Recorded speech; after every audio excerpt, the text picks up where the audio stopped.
Bien, sean bienvenidos a la clase de virus de inmunodeficiencia humana. Demos inicio. Bueno, lo primero que vamos a tener que reconocer o quizás entender y que a la vez, en cuanto lo entendamos, vamos a hacer un cambio, va a ser lo siguiente. Existe algo que se llama dogma central de la biología molecular y les cuento que este dogma sostiene. Bueno, para los que no saben qué es un dogma se considera como una verdad inmutable, o sea, algo que es así y punto. Por ejemplo, la Iglesia Católica tiene muchos dogmas de fe, que se refieren a que, por ejemplo, un dogma de fe dentro de la Iglesia Católica es que Teotocos, María, Madre de Dios. Entonces, es un dogma de fe, o sea, algo que se cree y que así es y punto. Entonces, los dogmas se refieren a una verdad supuestamente, bueno, lo voy a decir como se supone, es una verdad eh, que no se puede discutir. Eso es un dogma. Entonces, aquí aplicando un poquito ese término, ¿qué es lo que se entiende por dogma central de la biología molecular? Bueno, pues el dogma establece esto que vamos a observar en esta parte de acá. Vamos a activar el lapicito para que lo podamos ver. Que es este flujo de la información genética. O sea, el dogma sostiene en que nosotros partimos de DNA y que el DNA que ustedes están pudiendo observar en esta parte de acá se va a transcribir, ¿ok? En RNA y que el RNA es lo que se va a traducir a las proteínas. Ese es el dogma de la biología molecular. O sea, repitiendo, el dogma sostiene en que la vida o los seres vivos procedemos de la información genética y que la información genética se transcribe a ARN, o sea, del ácido desoxirribonucleico, se debe de pasar al ácido ribonucleico y que del ácido ribonucleico se hace la traducción por parte de los ribosomas hacia las proteínas. Entonces, ese es el dogma.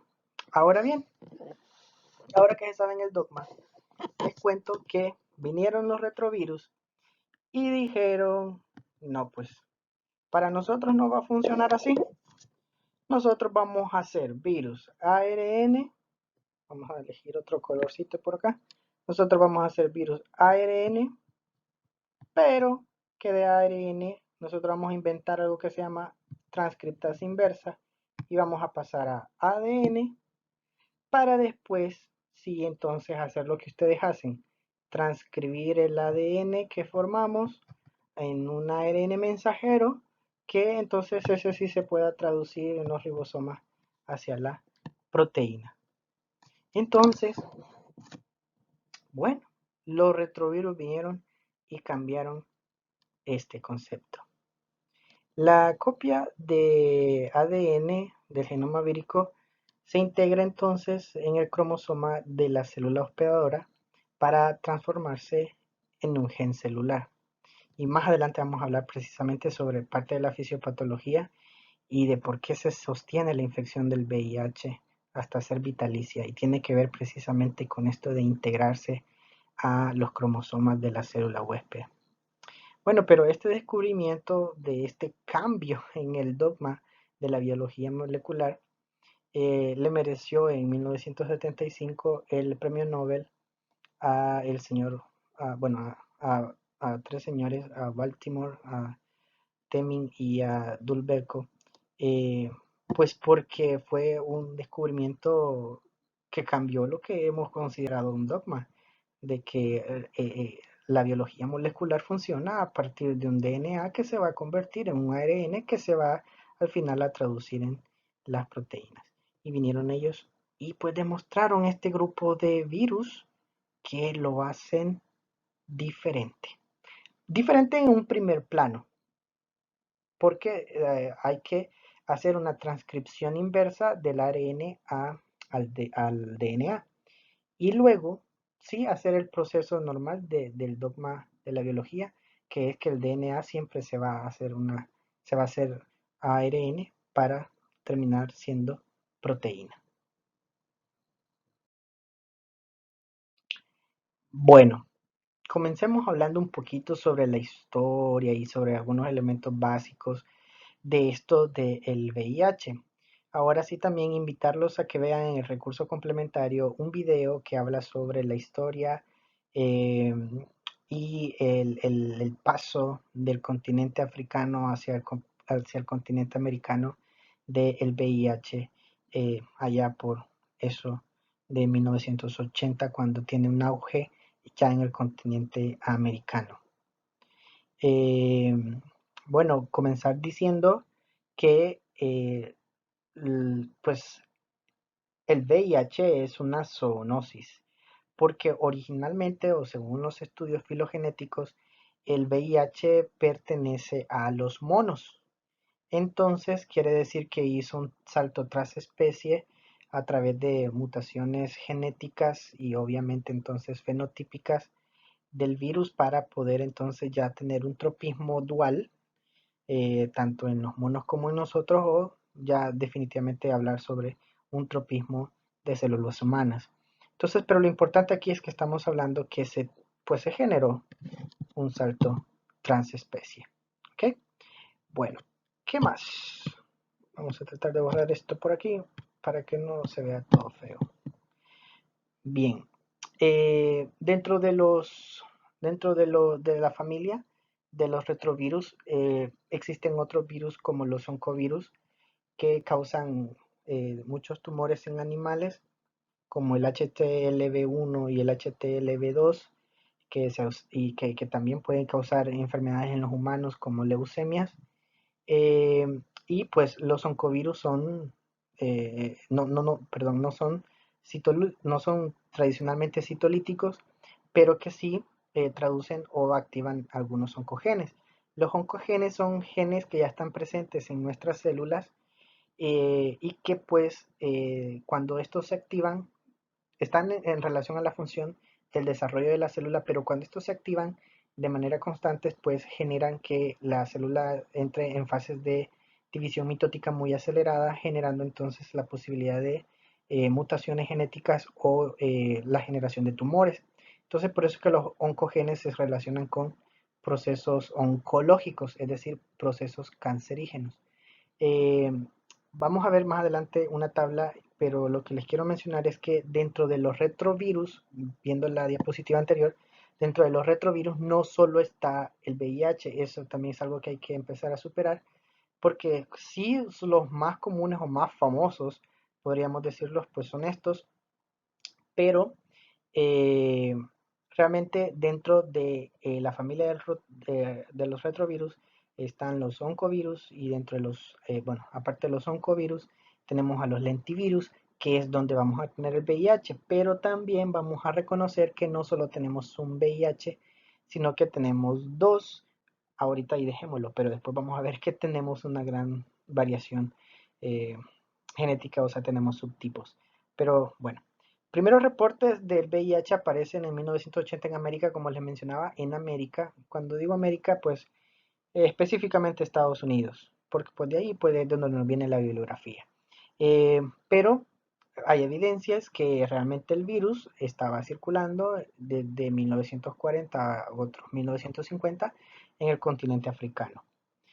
En sus principios hubo un gran auge o impacto en cuanto a la transmisión por los hemoderivados, más esto también tuvo que ver allá por 1985 el boom con la cuestión del VIH y los sarcomas de Kaposi y otras infecciones herpéticas, eh, etcétera. Y esto tenía que ver con también en los pacientes eh, que estaban recibiendo hemoderivados como el factor 8, entonces donde se obtenían pools de sangre incluyendo pacientes seropositivos y que pues de esta manera se dio lugar a una mayor cantidad de personas contagiadas con el virus.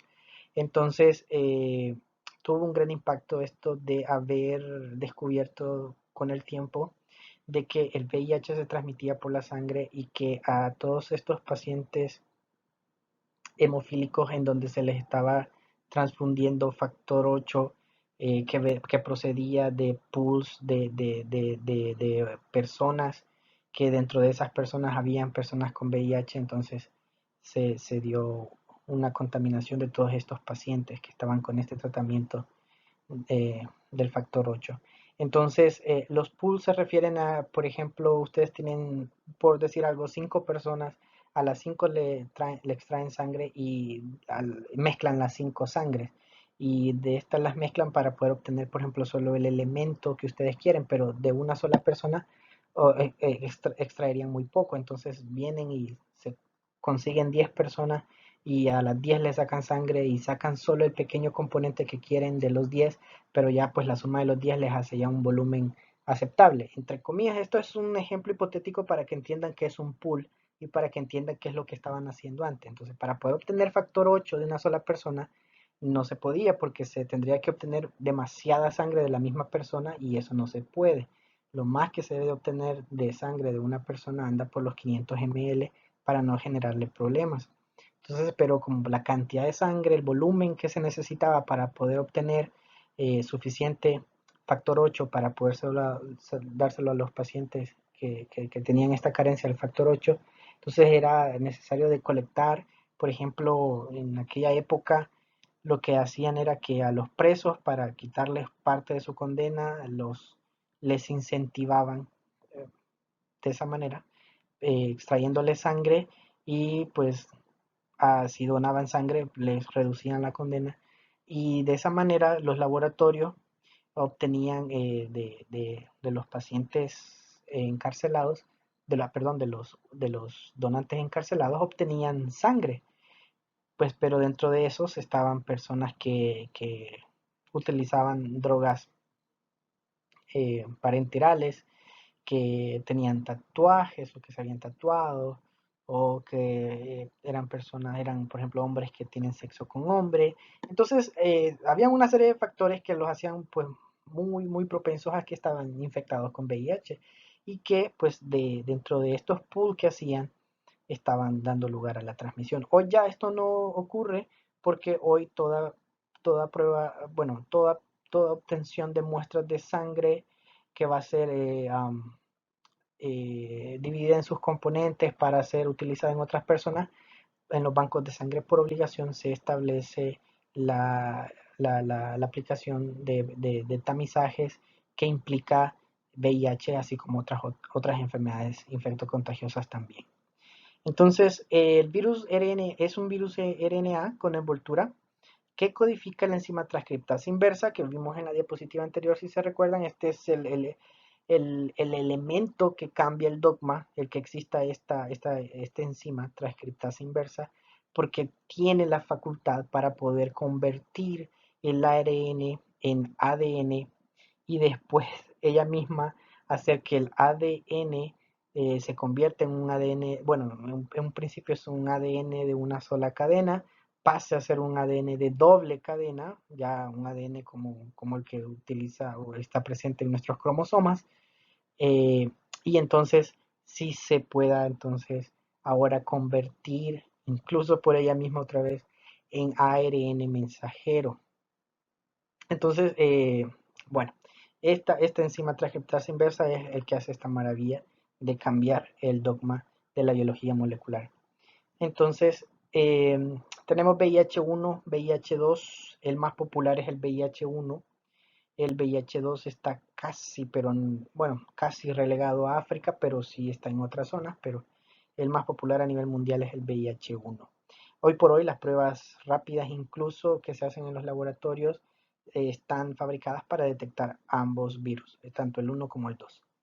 Son de la familia del antivirus y esto es, bueno, ser de la familia del antivirus implica ser virus de crecimiento lento, ¿ok? Los dos, tanto el VIH-1 como el 2, forman parte de la familia del antivirus y esto se refiere a que su desarrollo es bastante lento y esto lo vamos a ir viendo más adelante también. Los lentivirus causan un largo periodo de latencia clínica, así como el VIH, cuyo promedio en cuanto al desarrollo del SIDA desde la infección anda alrededor de los 7 años. Hay personas que incluso han superado los 10 años antes de entrar a la etapa avanzada del VIH, que es el SIDA, y otros obviamente lo han hecho antes. Aquí hay una serie de factores que intervienen, tanto el sistema inmune, las condiciones de vida, la calidad de los fármacos, la disciplina con el uso de los fármacos, desde qué momento se inicia con el tratamiento farmacológico. Entonces entra en juego una serie de elementos que pueden hacer que sea más corto o más largo el momento en el cual se desarrolle ya el VIH avanzado. Bueno, entonces aquí estamos evidenciando lo que ya veníamos manejando y es, bueno, la clasificación. Ya había mencionado, existen los oncovirus, que son virus que activan al parecer o tienen relación con eh, genes o con oncogenes. Eh, y el que nos interesa a nosotros ahorita, el VIH 1 y 2, forman parte de los lentivirus. ¿Ok? Bueno, esto que vemos en la parte de acá solo es una representación general, un bosquejo general de los retrovirus, que tienen pues esta característica de que tienen una nucleocápsida formada por unos capsómeros que tienen una especie de cono mal hecho, como el que estamos observando en el tipo D, ¿ok? Que es la característica morfológica del virus del VIH. Y pues que tienen envoltura. Lo que podemos observar acá, pues tienen envoltura con eh, la proyección de algunas glucoproteínas que vamos a ver que son muy interesantes. Entonces el VIH-1 es un miembro de la familia de los retrovirus, repitiendo, con cubierta, como ya la vimos aquí, de manera específica de la familia de los lentivirus, como ya había mencionado. Todos pueden generar enfermedades mortales, pero con una evolución lenta. Entre los que se encuentran síndromes de desgaste y síndromes de degeneración del sistema nervioso central, y eso también que nos ayude a quitarnos la idea de que solo afecta la cuestión del sistema inmune y ya estuvo. No. Eh, la verdad es que los receptores eh, a los cuales se puede unir, que también son variantes, ya después vamos a ver sobre esto. No es un virus fácil, la verdad, este es un virus bastante complicadito, por eso es que todavía no se termina de entender, porque hay ciertas variaciones. Eh, los receptores a los que se puede unir el VIH no solo son los CD4, también participan ciertos correceptores, ya los vamos a ver. Entonces, y no solo están presentes en los linfocitos T, sino que están presentes en otras células. Entonces, lo que quiero dar a entender es que no solo va a afectar únicamente al sistema inmune, sino que también va a afectar, por ejemplo, al sistema nervioso central, provocando alteraciones del mismo. Y entonces vamos a tener un VIH con complicaciones neurológicas o neuronales. Eh, como, bueno, vemos aquí también en la tabla, hay lo que había mencionado, el VIH-1 y el VIH-2. El que se aloja principalmente en América es el 1. El 2 está más relegado a la parte de Europa y África. Pero igual siempre es de interés, ustedes saben que hoy con los viajes transatlánticos no es de extrañarnos que una enfermedad que estaba en un continente en términos de 2 o 3 días ya se encuentre en otro continente. ¿Ok? Bueno, y en la parte de aquí derecha vemos el cuadro también con las propiedades importantes de los lentivirus, eh, porque pues son los que representan al VIH-1 y 2. Es un RNA monocatenario lineal en sentido positivo. Entonces, cuando nosotros nos dicen, hey, pero es un ARN en sentido positivo, eh, ¿no es infectante este virión?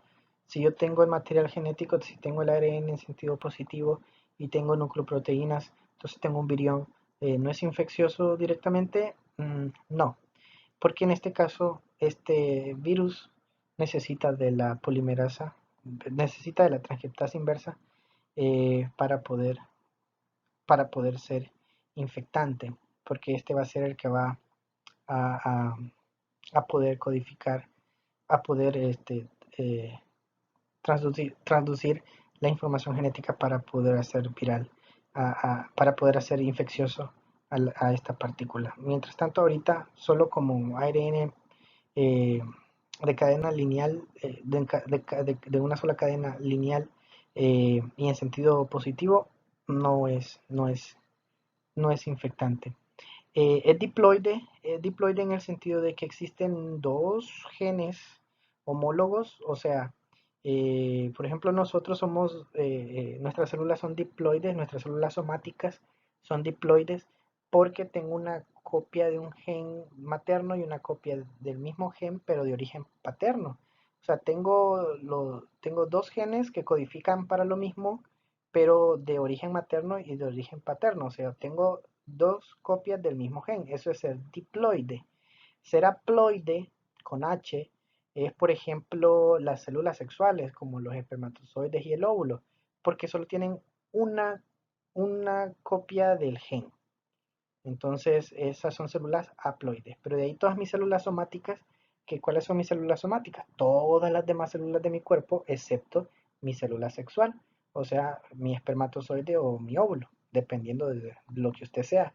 Entonces, esas son las únicas células suyas, las células sexuales, que son células haploides. De ahí todas sus demás células son diploides, porque tiene dos copias de gen, uno de origen materno y uno de origen paterno. En este caso, el virus tiene dos copias de los genes y entonces es diploide. Tiene dos cadenas de ARN con dos copias del mismo gen. Entonces, esto es interesante también porque hasta la fecha no habíamos visto ningún otro virus con esta característica.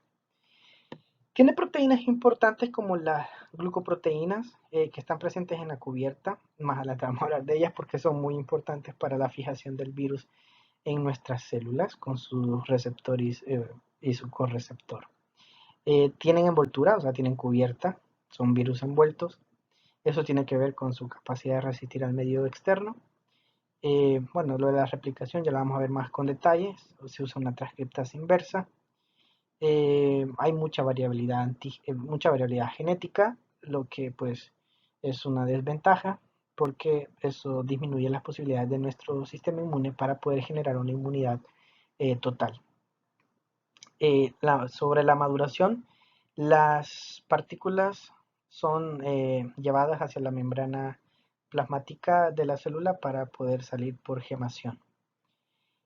Otras características sobresalientes: los miembros no son oncógenos y pueden ser destruidos de las células, pueden ser destructores de las células. Ya lo vamos a ver si son citolíticos en la fase activa de la infección, pero pueden tener fases de latencia en las que hay producción, es decir, ya lo habíamos visto en las clases, estos vocabularios no los quiero volver a repetir, hay producción, pero no hay citólisis. Infectan células del sistema inmunitario, sí, ya lo vamos a ver más específicamente sobre los CD4. Los provirus permanentemente quedan vinculados con las células. Los provirus se refieren a la integración de la información genética con nuestra información genética en nuestros linfocitos. Entonces ahí va a existir este concepto de provirus. Eh, la expresión viral se limita a algunas células in vivo. Causa enfermedades crónicas de evolución lenta, por eso se llama lentivirus. La replicación suele ser específica de cada especie. Hay ciertas variaciones antigénicas en cuanto a las proteínas y que eso va a hacer que se genere tropismo hacia ciertas células y sus receptores y correceptores y pues que se pierda hacia otra. Y lo vamos a ver más adelante. El grupo incluye los agentes causales del SIDA, o sea, el VIH-1 y 2. Entonces vamos superando algunas creencias antes de entrar ya propiamente en la parte de la virología. Y es que el VIH ataca y destruye los linfocitos TSD4, sí, pero no únicamente, sino que también infecta a monocitos o macrófagos, monocitos cuando están en circulación, macrófagos cuando están en tejido, pero es la misma célula inmunitaria, células dendríticas que no forman parte del sistema inmunológico, sino que forman parte del sistema neuronal, pero sí está vinculado con el sistema inmunológico. Este tipo de célula que es del sistema nervioso es como una especie de puente entre el sistema inmune y el sistema neurológico. Entonces es como que quien dice, quien traduce la información hacia el cerebro de parte del sistema inmunológico, pues para saber qué hacer en cierto modo. Las células dendríticas se llaman así por las múltiples proyecciones que tienen y son células presentadoras de antígeno, es decir, son células que se encargan de captar con sus proyecciones elementos microbiológicos para poderlos presentar hacia los linfocitos y que estos linfocitos se encarguen de destruirlos. Las células de Langerhans, que también son otro tipo de células que se encuentran en los epitelios para pues obviamente tener una función de destrucción, fagocitosis de elementos microbiológicos y pues ciertas células del sistema nervioso central, pero eso ya sería ser más específicos. Son células microgliales, pero no voy a entrar hasta esa profundidad. Bueno, a pesar de que el genoma se asemeja a un ARN mensajero, como había dicho, no puede ser infeccioso en sí, porque sí necesita pues de la transcriptasa inversa. ¿Ok? Sobre el curso de la infección. A pesar de que el lapso de la infección por el VIH-1 tiene una gran variación interindividual, desde meses a más de 10 años, el curso clínico puede dividirse en tres fases. En la fase aguda primaria, que vamos a ver en una gráfica cómo es que evoluciona, luego un periodo de latencia o una especie de fase crónica y luego una fase sintomática que ya es la parte propia de la infección. Vamos a tener entonces una infección vitalicia, o sea, de por vida. Y durante el periodo citolítico, la vida de un linfocito va a durar aproximadamente 2 días. Y esto lo que nos hace ver es el grado de daño que va a estar causando el virus cuando está en fase citolítica. O sea, los pobres linfocitos no superan los 2 días de vida. La replicación del virus es tan acelerada eh, que, que rápidamente se producen millones de copias del mismo y con la misma que buscan salir destruyen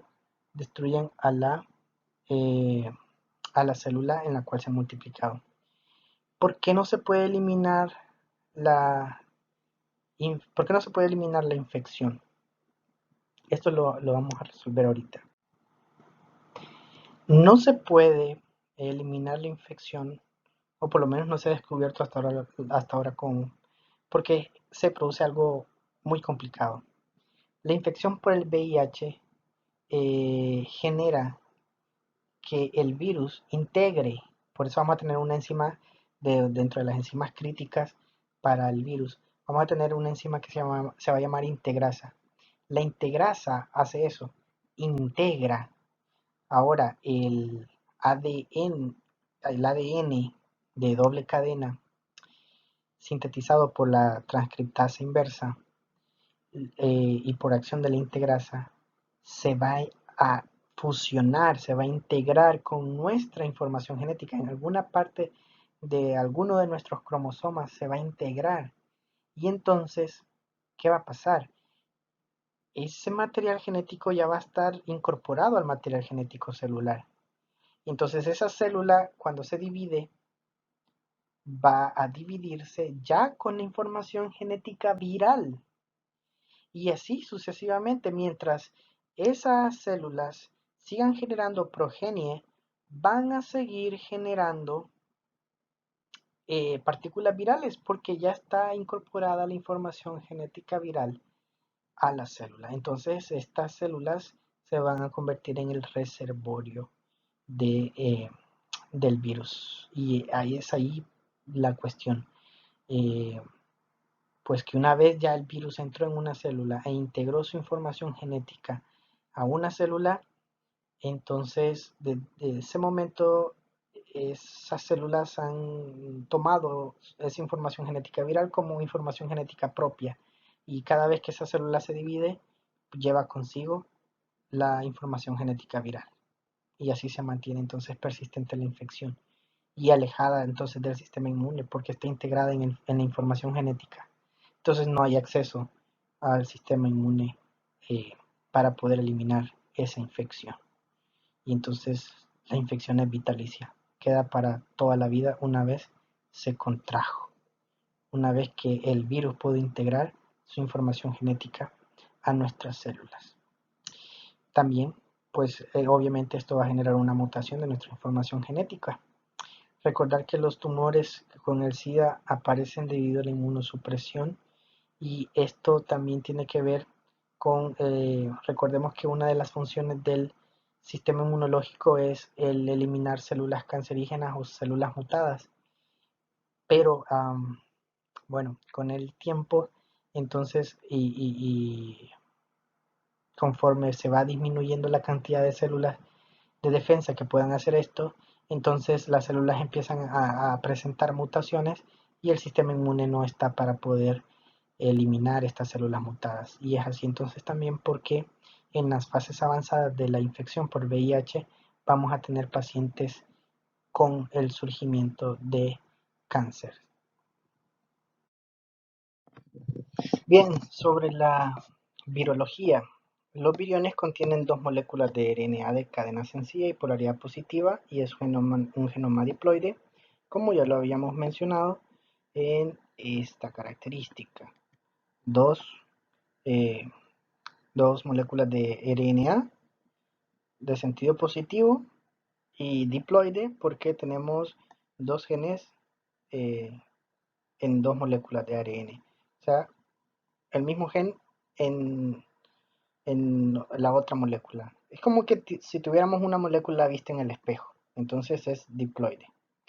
La envoltura se adquiere durante la gemación y contiene dos glucoproteínas virales importantes para nosotros, que son la GP41 y la GP120, que van a venir de una poliproteína que después, por acción enzimática proteolítica, vamos a tener la división en dos. Entonces, pero son de importancia para nosotros, ya lo vamos a ir viendo porque estas son las que se van a unir a los receptores y correceptores de la célula diana para poder generar la fusión de la membrana viral con la membrana celular para que se pueda dar la penetración del virus y por ende entonces el inicio de la infección celular. Entonces van a ser dos glucoproteínas de membrana, por eso son dos glucoproteínas estructurales, ¿ok? Son las dos más importantes.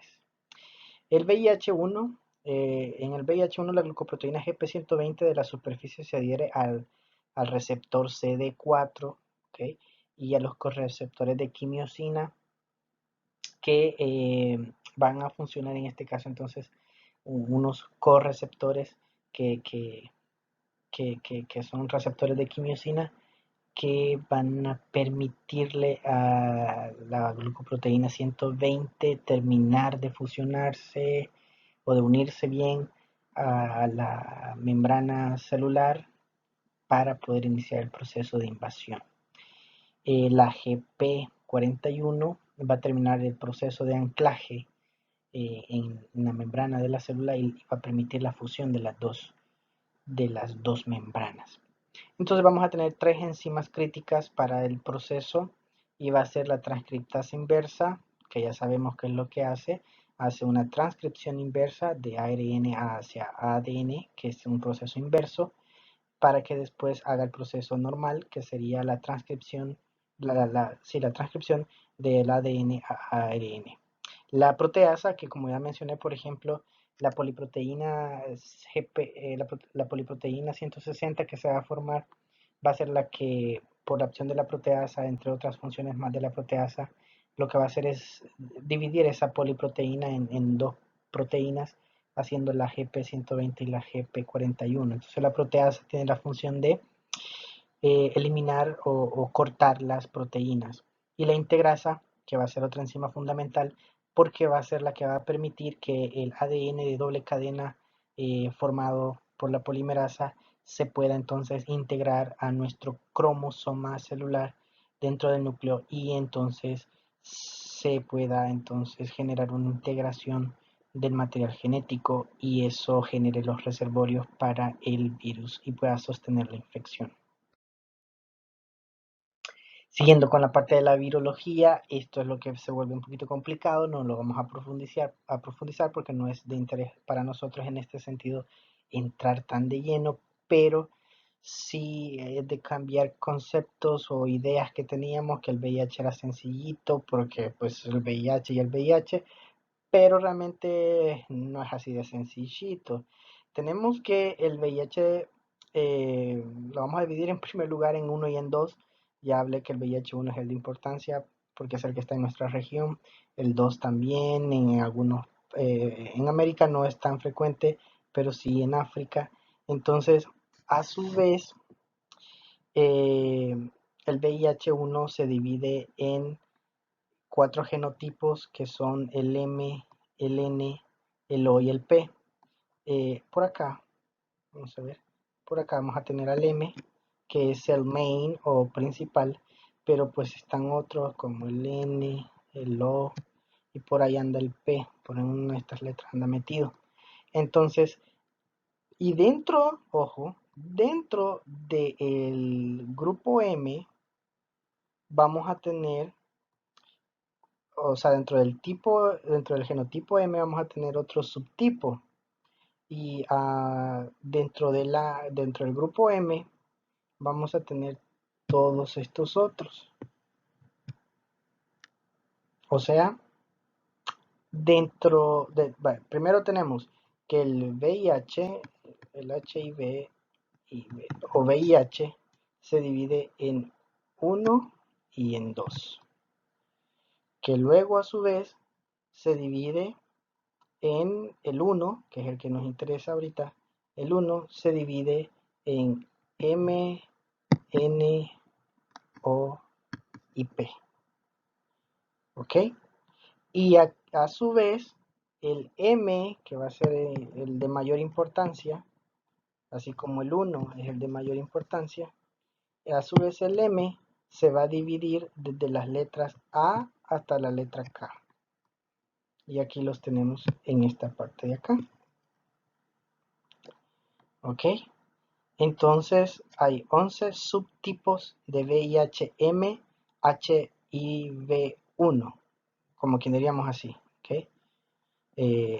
Visto de otra manera, tenemos 11 subtipos del tipo M del VIH-1. ¿Ok? Pero si ustedes observan la gráfica, el esquema, pues hay muchas otras variantes del virus. Y esto es un problema. En sí, solo con el mismo dentro del VIH-1, las variantes que existen, tanto M como N, P, O, y a su vez que dentro de M existan 11 subtipos, pues esto implica una gran variación antigénica y eso es indicativo del grado de mutación que tiene el virus y que eso representa mayor problema para nuestro sistema inmunológico para poder generar un anticuerpo.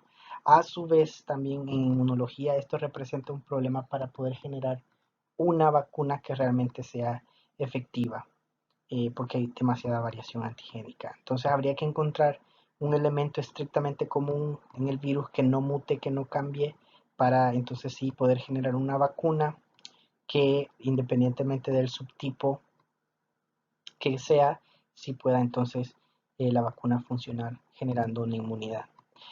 Bueno, por otro lado, el HIV-2 que también pues está circulando va desde la A hasta la F en cuanto a su subdivisión. Bueno, sobre los genes virales, vamos a tener que dentro de los retrovirus Y esto va a cambiar un poquito en cada uno de los tipos, así que nos vamos a centrar únicamente en el HIV1. eh, tres enzimas, bueno, tres genes principales que van a dar lugar a la formación de ciertas enzimas y proteínas, etcétera. Entonces, los tres genes principales van a ser el GAG, el POL y el M, o GAG, POL y ENB. El GAG, el POL y el M. Son los tres genes principales. Ya vamos a ver después sobre la secuencia de los genes y ahí lo vamos a volver a representar, pero estos tres, ¿por qué son importantes? Bueno, porque el GAG es el antígeno específico de grupo que da lugar a las proteínas de la cápside, o sea, ahí está, las de afuera. Eh, Son las que tienen que ver con la parte de la matriz. Voy a usar otro color. O sea, estos capsómeros que forman la matriz y participan en la unión de los ácidos nucleicos.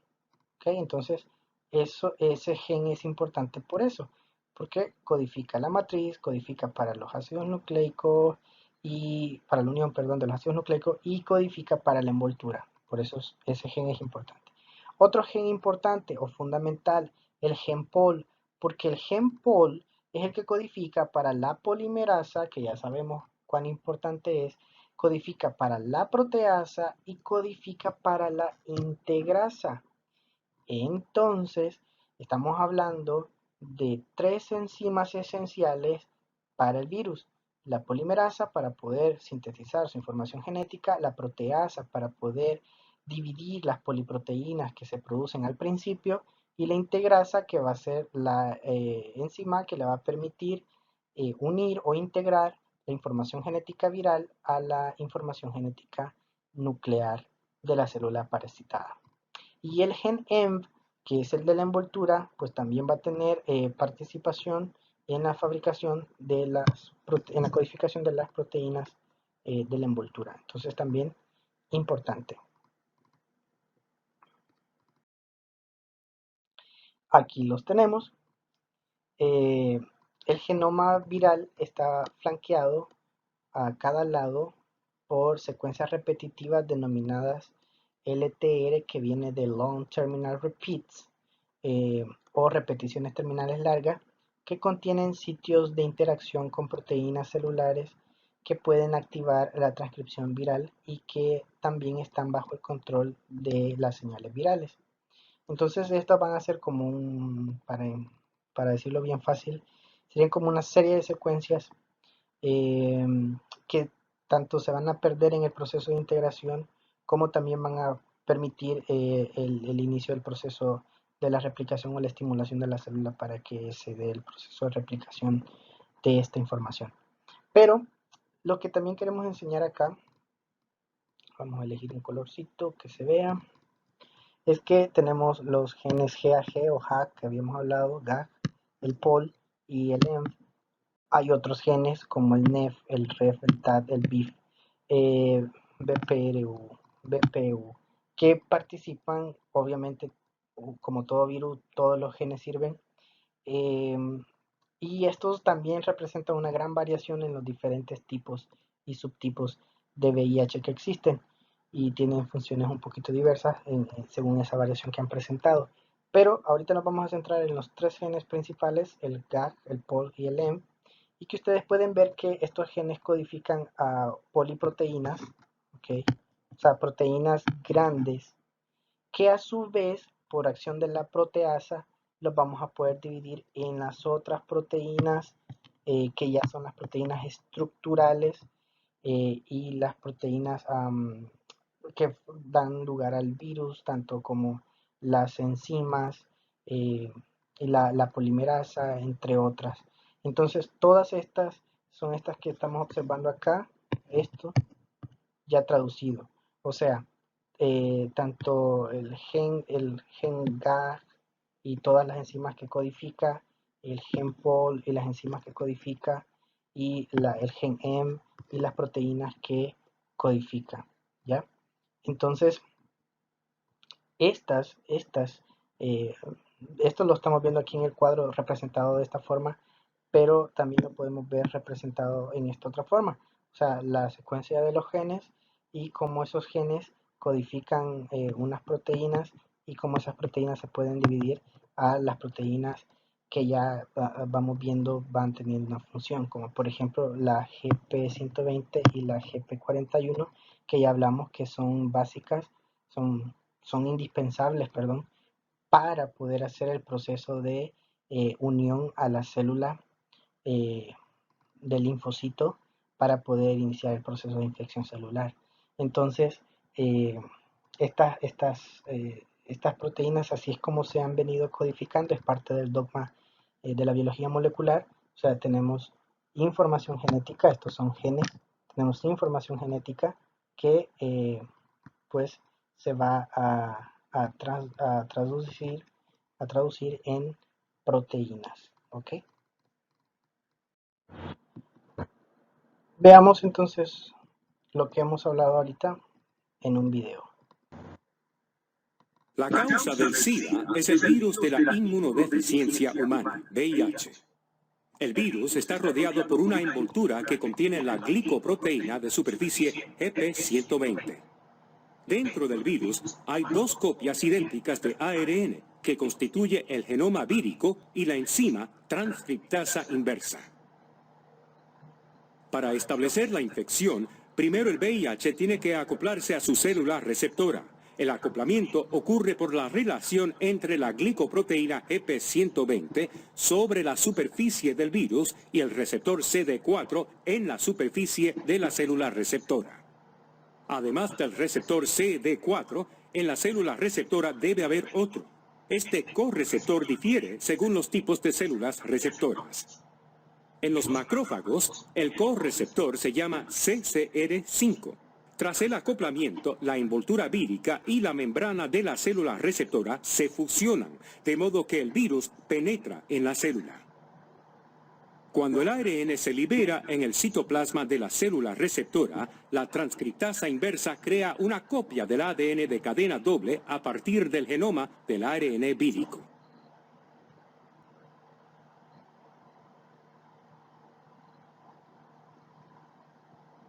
El ADN resultante se desplaza al núcleo y se inserta en el ADN cromosómico de la célula receptora. Tras la inserción, el ARN vírico se puede sintetizar a partir del ADN, generando ARN mensajero y ARN del genoma vírico. El ARN mensajero vírico se traduce generando proteínas víricas. Las proteínas funcionales se forman por la acción de la enzima proteasa al digerir un polipéptido largo. Los inhibidores de la proteasa que se usan en el tratamiento del SIDA interfieren en este paso. Las proteínas GP120 se introducen en la membrana de la célula receptora y las proteínas estructurales rodean el ARN vírico para formar el núcleo. Por último, el virión se libera de la célula receptora mediante un proceso en brotes. Durante el curso de la infección se producen mutaciones que permiten que la glicoproteína GP120 se una a un correceptor distinto en las superficies de los linfocitos T. Este correceptor se llama CXCR4. Ahora, el VIH infecta las células T y destruye aún más el sistema inmunológico.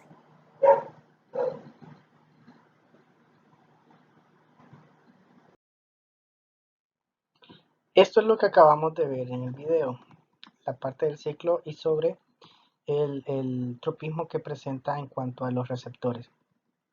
Bueno, primero, el receptor en la molécula, el receptor en la célula linfocito es el CD4, pero no solo se presenta en el linfocito. Por ejemplo, en las etapas tempranas de la infección, o sea, al inicio de la infección, el virus presenta la glicoproteína GP120 y la GP41, pero el correceptor al cual se une es al CCR5. Entonces, este se presenta en los monocitos y macrófagos. Entonces, al inicio de la infección por el VIH, o sea, recién entra el virus, las células que invade son aquellos que expresan el correceptor CCR5.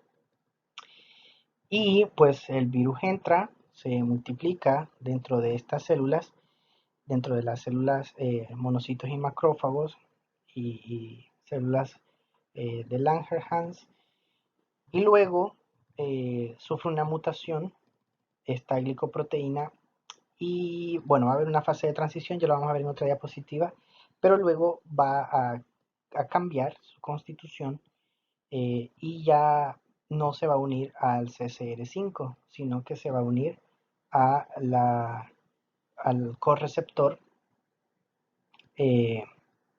CXCR4.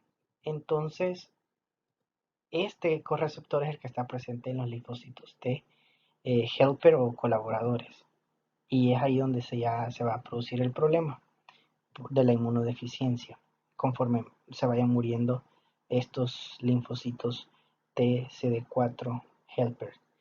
Entonces, esto que estamos viendo aquí, pues es lo de la glicoproteína o glucoproteína, la 120, es la que se ancla al CD4 y por la colaboración del correceptor es que se da una transformación entre el correceptor, el receptor eh, y se da la fusión hacia la membrana citoplasmática de la célula para poder penetrar. Aquí lo estamos viendo de una manera esquemática. Se da el acoplamiento por los receptores, correceptores y la glicoproteína. Entra el endosoma y se libera el contenido genético en donde la polimerasa, bueno, la transcriptasa inversa va a hacer la transcripción del RNA hacia DNA y luego del DNA de una sola cadena, la misma transcriptasa va a funcionar como polimerasa y se va a sintetizar la cadena complementaria del ADN para hacer un ADN de doble cadena. Entonces ese ADN de doble cadena va a penetrar por un poro nuclear y por acción de la integrasa se va a unir a un eucromosoma, o sea, un cromosoma que esté en fase que se pueda replicar.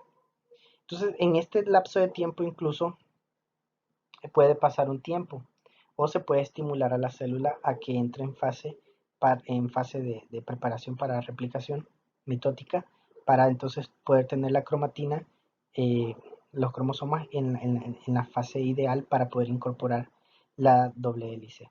Entonces, una vez se integra, pues ya se ha cambiado el genoma de la célula porque se le ha incorporado una secuencia de genes que no son propios.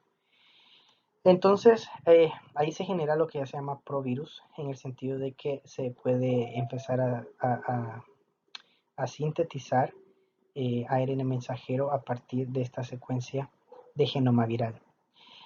Entonces, la secuencia de genoma viral da lugar a ARN mensajero que va a servir para hacer la traducción de las proteínas a partir de los ribosomas y también se va a sintetizar el ARN mensajero que va a funcionar como el ARN viral. O sea, a partir de la misma secuencia de ADN se producen los dos tipos de ARN mensajero. Tanto el ARN mensajero que va a servir para la traducción de las proteínas estructurales del virus, así como el ARN mensajero que va a funcionar como el núcleo del virus, como su información genética viral. Vamos a ver un video sobre el ciclo de vida del virus. Ya vimos que sale por gemación cuando se incorporan las proteínas estructurales y se mezcla con su cápside y el material genético en la cara interna de la célula del linfocito y luego pues por gemación se liberan las partículas virales hacia buscar otras células a las cuales infectar. El VIH es un retrovirus típico, que presenta una envoltura membranosa rodeando una cápside proteica en la que se incluyen dos moléculas de RNA y algunos enzimas virales entre los que destaca la reversotranscriptasa. encargada de transcribir el genoma viral de RNA a DNA. La partícula viral, con su envoltura externa, infecta directamente a los linfocitos T coadyuvantes.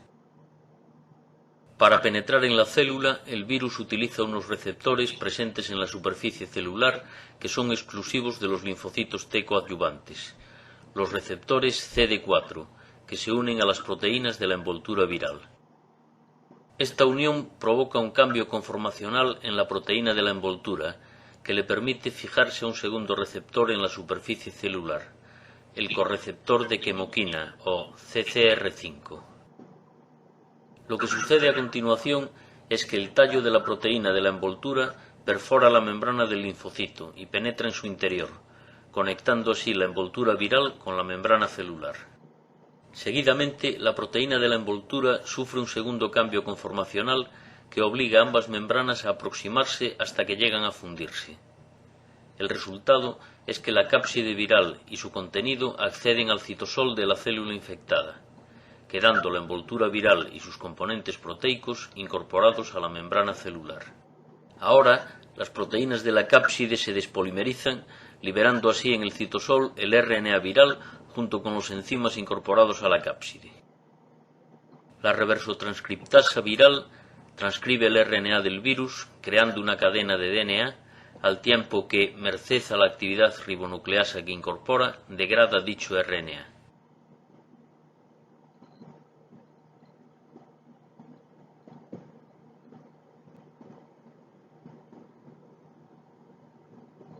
La cadena de DNA sintetizada es utilizada ahora como molde por la propia reversotranscriptasa para crear una cadena de DNA complementaria.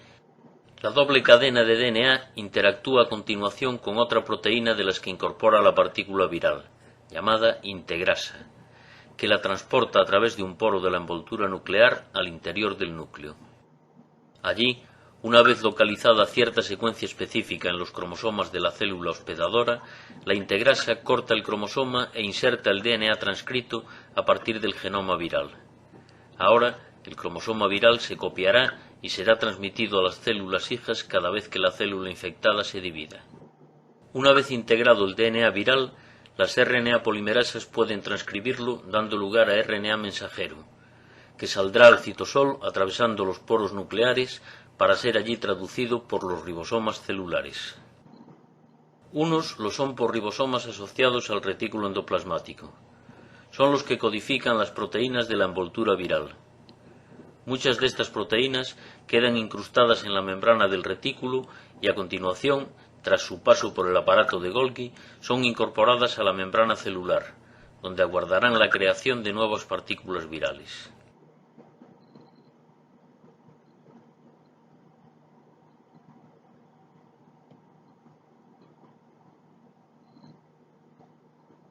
Otros RNAs mensajeros codifican proteínas de la cápside y enzimas virales. Estas proteínas son sintetizadas en forma de una única cadena multiproteica que luego deberá ser procesada. Estas cadenas multiproteicas forman complejos que migran hacia la superficie celular. Algunas de ellas se asocian a enzimas virales y a copias del RNA viral listos para ser empaquetados en nuevas partículas virales. Los nuevos viriones, todavía no operativos, brotan por gemación de la célula infectada, quedando así dotados de una envoltura que incluye las correspondientes proteínas de la envoltura viral. En el interior de estas partículas, ciertas proteasas procesan las cadenas multiproteicas para dar lugar a los distintos monómeros, que ahora se polimerizan para construir las cápsides virales.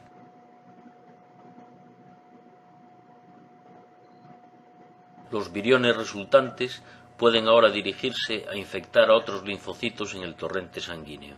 Un solo linfocito T infectado por el VIH puede dar lugar a miles de nuevas partículas virales infecciosas que extenderán muy eficazmente la infección. Bien, entonces lo que estábamos observando en el video es, en resumen, esto. Al principio vamos a tener la participación del correceptor CCR5 presente en los monocitos, y luego de que se dé una mutación. Como vimos, se genera una poliproteína que por acción de la proteasa va a ser eliminada, va a ser cortada en sus fracciones, generando las otras proteínas o las múltiples proteínas.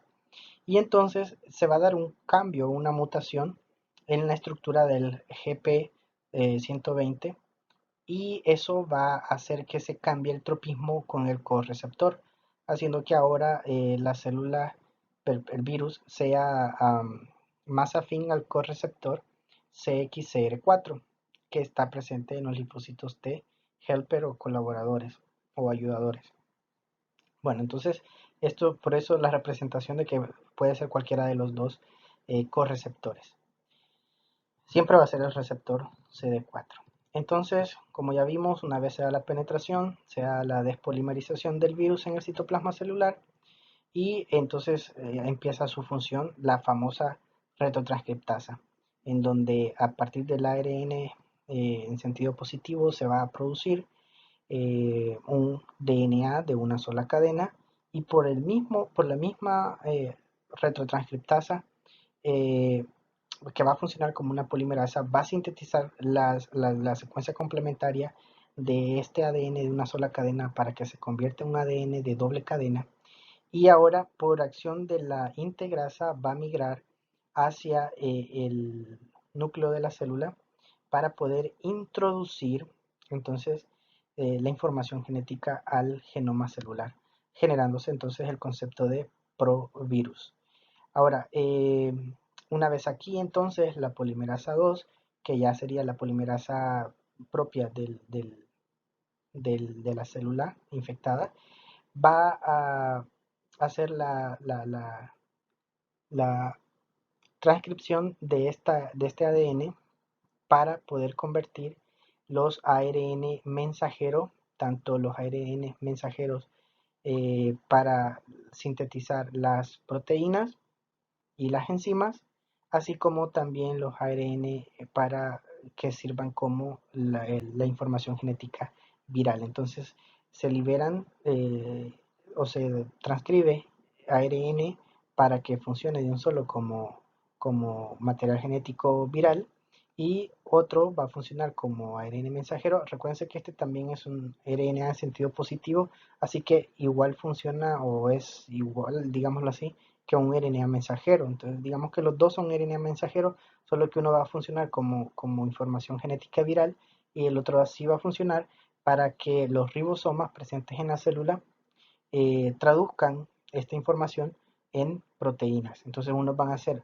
proteínas de envoltura o estructurales, y otros van a ser como por ejemplo las del GenPol, que en el GenPol es donde se fabrican a partir de la traducción de la transcripción y traducción de este gen, se fabrica la polimerasa, la proteasa y la integrasa. Y dentro de la GAG, dentro del gen GAG, que viene de la información del ADN que pasó o se transcribió a RNA, se va entonces a traducir hacia proteínas de envoltura, y también a una polimerasa que participa aquí también en este gen. Entonces, y así, por ejemplo, los genes del M, que pues vienen del RNA mensajero, que vienen del DNA, pues son los que van a dar lugar a la GP160, que a su vez, por acción de la proteasa, cuando ya inicia el proceso de maduración el virus, se va a escindir, a dividir o a clivar, como lo quieran decir, se va a subdividir en la GP120 y en la GP41. ¿Ok? Eso es lo que dice aquí también. Entonces, ahí estamos. La GP120 del VIH está intensamente glucosilada, o sea, tiene una gran cantidad de grupos de azúcar, y su antigenicidad puede cambiar y su especificidad de receptor puede variar debido precisamente a las mutaciones de estos grupos azúcares. Y esto da lugar también pues a la sostenibilidad de una infección por el virus de forma crónica por esta constante variación. Y esto pues obviamente es lo que hace que el sistema inmunológico, junto con otros elementos más que están pasando, hace que nuestro sistema inmune no pueda generar una protección contra esta infección. Esta imagen se la quiero mostrar porque está muy bonita, en donde ustedes pueden ver cómo a partir de una célula se está generando la gemación o el brote de nuevas partículas virales. Miren qué bonito se ve cómo está saliendo de una célula. Ahí se ve cómo se está llevando su membrana plasmática de la célula, el virus. Está bien bonito. Bueno, entonces, ¿el VIH es citolítico o no es citolítico? Bueno, esto depende en qué fase se encuentre. Vamos a ver una imagen donde podemos ver las fases del VIH, aunque ya las mencioné en otra diapositiva, sobre el proceso de infección, la fase aguda, una fase básicamente como de latencia y una fase crónica. Entonces, depende en qué fase está, si va a ser citolítico o no. La liberación de los viriones puede producirse rápidamente provocando la lisis celular. O sea, aparte de una infección productiva, tenemos una infección citolítica y en otros momentos vamos a tener solo una infección productiva, pero no citolítica. Al igual que otros retrovirus, la maduración de la partícula ensamblada ocurre una vez liberada y por acción de la proteasa viral se termina de generar el virus como tal o de madurar el virus. Como lo vimos en el video, se producen poliproteínas a partir del ARN mensajero cuando se hace su traducción, pero es hasta que el virus brota de la célula en donde se da la maduración y por acción de la proteasa, la poliproteína o esta proteína de gran peso molecular se va a dividir en subproteínas o proteínas más pequeñas, pues. Y vemos como también los capsómeros se fusionan o se organizan para poder generar entonces el nucleoide o el núcleo celular.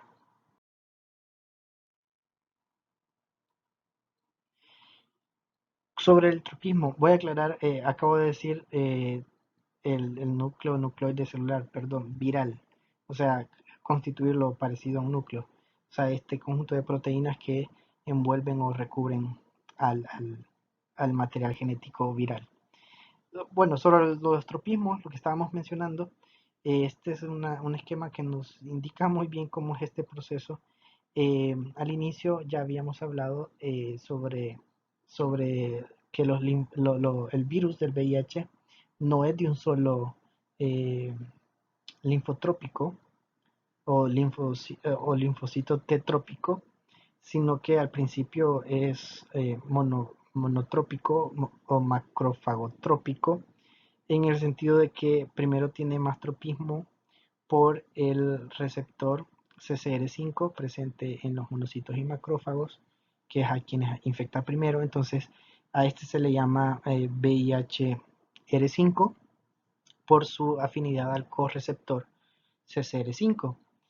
Y en el momento en el que se está haciendo esta transición de ser hemetrópico, de ser un HIV hemetrópico, o sea, macrofagotrópico, puede que existan virus, partículas virales que tengan afinidad por los dos correceptores. Entonces esos virus se llaman, que tienen tropismo dual, o se llaman VIHR5X4, o sea, son virus del VIH que tienen afinidad por los dos correceptores. Y ya en una forma más avanzada de la enfermedad, cuando ya han habido múltiples infecciones de linfocitos y con el tiempo, entonces el VIH se vuelve linfocito T trópico, o sea, ya genera un tropismo únicamente por el linfocito T que tiene el receptor CXCR4. Entonces ya es un virus X4. Cuando ya entonces se presenta el virus X4, quiere decir que ya se encuentra en una etapa avanzada y ya se está frente a una infección crónica y eso es indicativo de entrar en fase citolítica. O sea que el virus va a iniciar su proceso de mayor actividad de producción y citólisis y pues eso implica la inmunosupresión.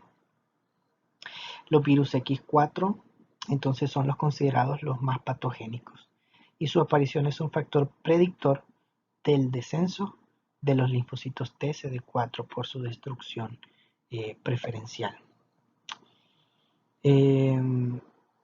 Así que esto es para aclarar sobre la parte del tropismo del virus del VIH y que nos quitemos la idea de que sí es cierto, obviamente el mayor problema se genera cuando tenemos un ataque directo hacia los linfocitos T CD4, pero que entendamos que realmente el VIH inicia atacando a células como las células de los monocitos y macrófagos, células de Langerhans,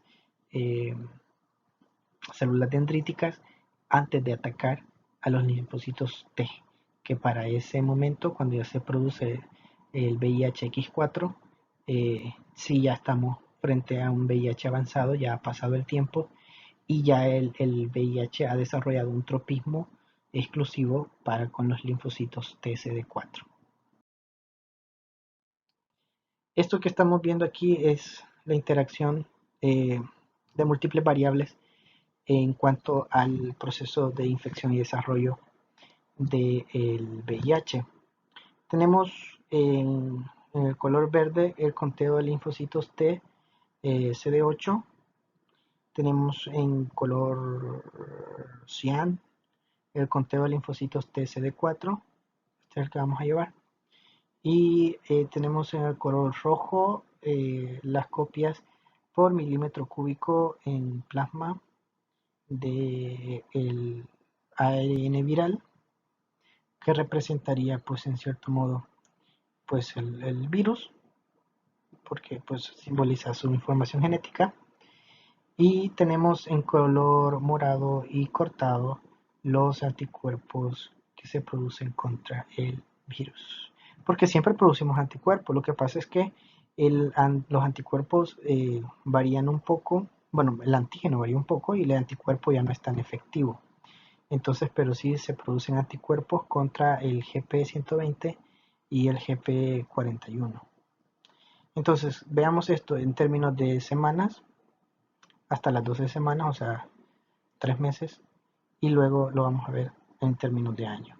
Entonces, comencemos con el ARN del VIH, que simbolizaría pues al microorganismo. Y dividamos las partes: infección aguda, infección latente o estado latente, cuando ya entramos después de los 2 meses aproximadamente, que es el periodo de ventana, entramos a la fase de latencia y luego en esta parte ya estaríamos en fase crónica, donde ya se producen enfermedades oportunistas, las 3 fases del VIH. Entonces, comencemos acá. Vemos que conforme avanza el tiempo, aproximadamente a eso de las 3 semanas, iniciaríamos a evidenciar en la circulación el incremento de las copias virales. Se empiezan a incrementar las copias virales. Y veamos el otro elemento que nos interesa en este caso llevar a la par es cómo se comportan los linfocitos. Entonces podemos ver que al principio vemos antes del surgimiento y opuesto en sentido inverso pues la población de los linfocitos. Entonces vemos que los linfocitos comienzan a descender conforme comienzan a aumentar las copias del virus. Por lo mismo, acuérdense que esto es una representación solo para que podamos comprender la interacción de estas variables, que conforme aumenta el virus, los linfocitos disminuyen. Y esto es porque acuérdense que estamos entendiendo o representando que el virus se replica en los linfocitos y los destruye conforme se replica. Entonces, conforme más virus hay, menos linfocitos hay. ¿Ok? Bueno, entonces, eso va a pasar en la fase aguda porque vamos a tener un ciclo citolítico de gran actividad de producción del virus. Y vamos a ver, por otro lado, la presencia de los anticuerpos. Vamos a ver que pues conforme se va teniendo más contacto con el tiempo y con el microorganismo, entonces vamos produciendo más anticuerpos. Eso es así. ¿Ok? Nuestro sistema inmune va aprendiendo más, va produciendo más inmunidad, más defensa, más anticuerpos y más efectivos. Esa es la teoría. Ok, entonces, pero vemos que cuando ya se entra en una fase de latencia, ustedes pueden ver que el incremento en el tiempo del número de copias virales es menor. No es que sea menor, o sea, no tiene este crecimiento tan acelerado, sino que ha entrado en una fase productiva, pero no citolítica. Es decir, los virus están produciendo, pero no están saliendo en grandes proporciones a la circulación, sino que se están quedando en el interior de la célula. Por eso hablamos de una infección productiva, pero no citolítica.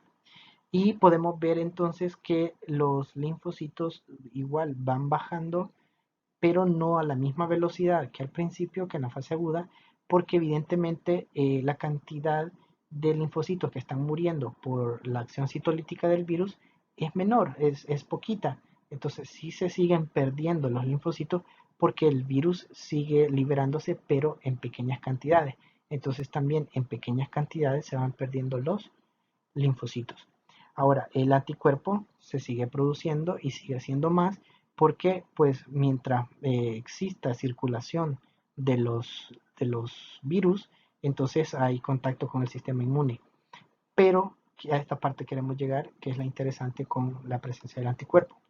Acuérdense que los anticuerpos también son productos del sistema inmunológico. Por ende, cuando los linfocitos han bajado tanto y la acción del sistema inmune se ha visto mermada grandemente, entonces la fabricación de los anticuerpos también se viene para abajo, porque ya no hay células de defensa que la estén produciendo. Aunque recordemos que los anticuerpos son producidos por los linfocitos B o plasmocitos, pero recordemos que quien media la respuesta inmunológica son los linfocitos TCD4. Entonces estos necesitan, los plasmocitos, necesitan de la actividad de los linfocitos TCD4 para poder funcionar. Entonces, cuando estos caen demasiado, son muy bajos, entonces los linfocitos B no pueden fabricar sus anticuerpos. Entonces vemos que el anticuerpo empieza a descender en la circulación. Y no solo también los anticuerpos, sino que también podemos ver que los linfocitos CD8 también empiezan a bajar en cantidad. Entonces, esto que estamos observando aquí es la inmunosupresión, una disminución de los linfocitos TCD4, TCD8 y una disminución de anticuerpos. Entonces, ¿qué va a pasar? Las enfermedades oportunistas tienen todo el acceso para poder causar sus acciones, o sea, todo microorganismo oportunista va a tener la posibilidad de causar su enfermedad, su infección, su enfermedad, porque pues no hay defensa. Estamos viendo que las defensas se han venido para abajo, tanto en los linfocitos TCD4 como los linfocitos TC8, como un anticuerpo para poder contrarrestar al virus del VIH. Entonces, de esa manera se llega a la muerte. Entonces, quiere decir que el virus ha funcionado como si fuera una especie de caballo de Troya, en el sentido de que los macrófagos, las células dendríticas, los linfocitos T de memoria y las células pluripotenciales hematopoyéticas se han infectado de forma persistente por el VIH y son los principales reservorios y los medios de distribución del virus, porque el ciclo replicativo es el mismo. En cada una de estas células el VIH ha incorporado su información genética, de manera que cada vez que una de estas células se ha multiplicado durante el paso del tiempo, le ha permitido al provirus subsistir y entonces ir con el tiempo produciendo más partículas virales. Entonces funciona como un caballo de Troya. El mismo cuerpo, las mismas células del cuerpo han mantenido viable al virus en sus etapas iniciales, sus etapas agudas, y han hecho que el virus avance en su replicación y que pase inadvertido por el mismo sistema inmunológico. Si han visto el anime de Cell at Work, este que vemos aquí es el que simboliza a las células dendríticas y en este capítulo estaba activando a un linfocito THO, y después vimos cómo se convierte el linfocito en una célula activa que se multiplica y que al haber tenido contacto con un antígeno se especializa en atacarlo. Esto se vio en el capítulo de la influenza o la gripe.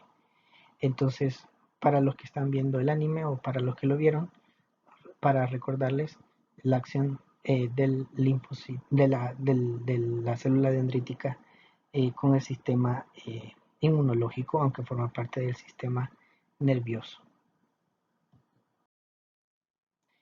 Les dejo esto como repaso, los invito a que pausen el video y a que lo puedan leer. Fin de la clase de virus de inmunodeficiencia humana. Hasta la próxima.